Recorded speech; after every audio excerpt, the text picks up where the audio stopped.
हरिओम दर्शकों, ज्योतिष में ज्योत्सना में आप सभी का स्वागत। पिछले वीडियो में हमने बात करी थी भावार्थ भावम के आधार पर कुंडली में आने वाली समस्याओं को आसानी से समझने की। और आज का जो वीडियो है इसमें हम लोग आज चर्चा करेंगे एक बहुत ही विशेष शुभ योग की, जिसका कि नाम है विष्णु लक्ष्मी योग।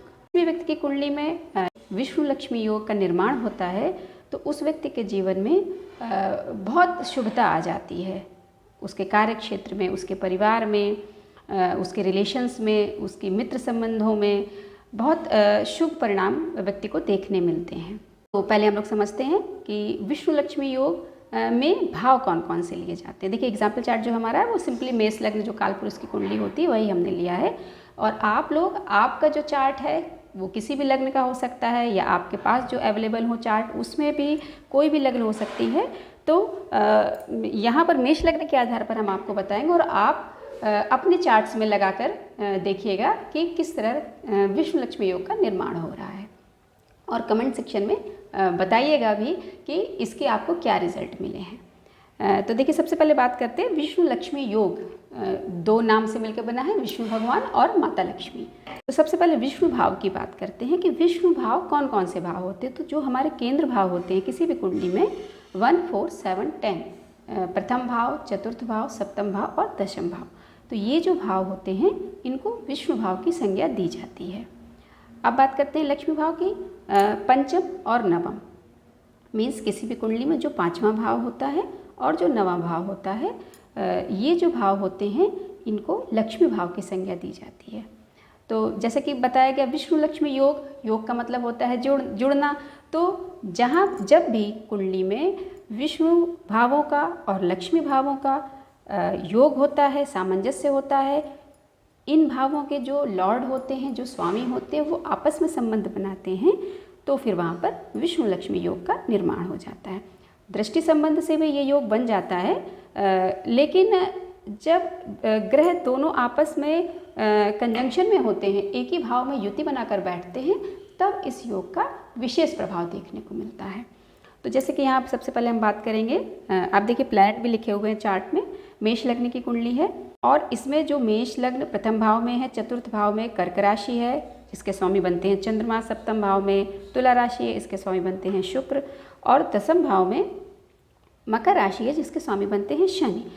लेकिन यहाँ पर आज हमने एग्जाम्पल चार्ट में मंगल से बनने वाले योगों की बात करें, क्योंकि मंगल प्रथम भाव में है, पहले भाव के स्वामी है, इवन अष्टम भाव के भी स्वामी मंगल इसमें बनते हैं, लेकिन केंद्र के स्वामी है। तो सबसे पहले हम लोग बात करेंगे मंगल के ग्रह की। मंगल देखिए, मंगल पहले भाव में मंगल लिखा है, साथ में सूर्य।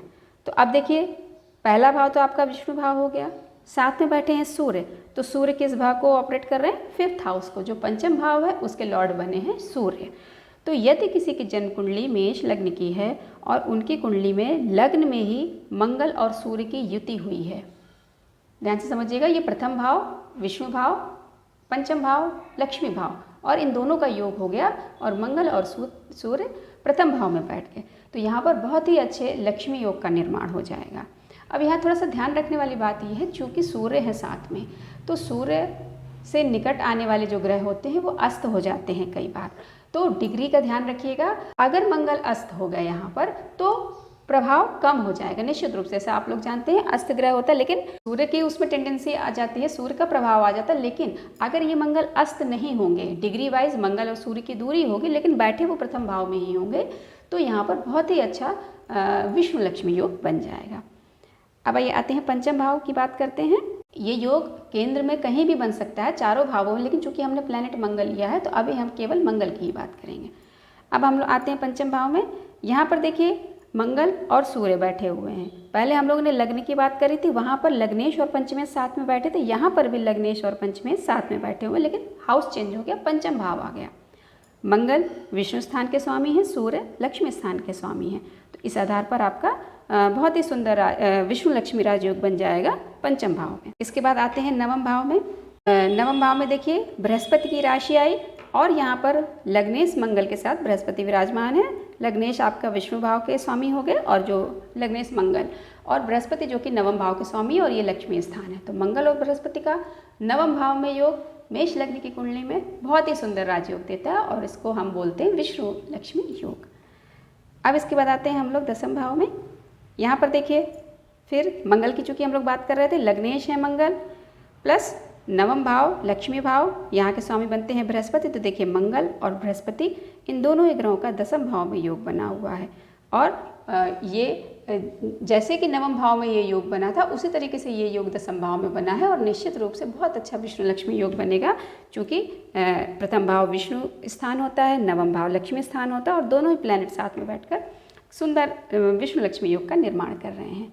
अगले वीडियो में अलग हम लोग प्लैनेट लेंगे। आज हमने चूँकि मंगल लिया है तो आप लोग अपना जो आपके पास चार्ट है उसमें ये योग देख के समझिए और उसके रिजल्ट देखिए कि निश्चित रूप से जो ये विष्णु लक्ष्मी योग बनता है ये व्यक्ति को बहुत अच्छे रिजल्ट देता है। लेकिन एक बात ध्यान रखिएगा, योग कुंडली में बने होते हैं, बहुत सारे योग होते हैं, लेकिन उनका रिजल्ट मिलता है दशा अंतरदशा में। तो ये जो विष्णु लक्ष्मी योग बनेगा ये इंडिकेट करता है कि हाँ व्यक्ति के जीवन में एक समय ऐसा आएगा जब उसको बहुत सारी कर्म क्षेत्र में, परिवार के क्षेत्र में अच्छी बातें देखने को मिलेंगी, शुभता मिलेगी। लेकिन वो चीज़ आपको मिलेगी कब? जब दशा अंतरदशा काम करेगी। जैसे ही दशा अंतरदशा संबंधित ग्रह की आएगी तो आपको उसके रिजल्ट मिलने प्रारंभ हो जाएंगे। मिलते हैं आपसे अगले वीडियो में, तब तक के लिए हरि ओम।